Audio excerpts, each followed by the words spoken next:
হ্যাঁ, এই সেই জমি, যে জমিতে গত বছর এখানে চিনি গুঁড়া চালের ধানের চাষ হয়েছিল, যেটা আমার পারিবারিক এবং আত্মীয় স্বজনের পোলাও বিরিয়ানি খাওয়ার চাহিদা মিটেছিল। সেখান থেকে আর এবছর চাষ করেছি বিনা 18। এ ধানটাও সরু এবং উচ্চ ফলনশীল। এই তো সেদিন এই ধান রোপণ করলাম, অর্থাৎ পাট কাটার পরপরই ধানটা লাগিয়ে দিছি।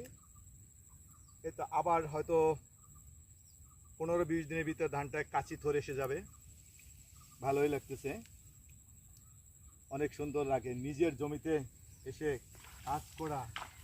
এবং কিছু বোন আছে, এটাকে অবশ্য নিড়িয়ে দিব। হ্যাঁ, যা হোক, ঠিক আছে, ওইটা চাপ দাও।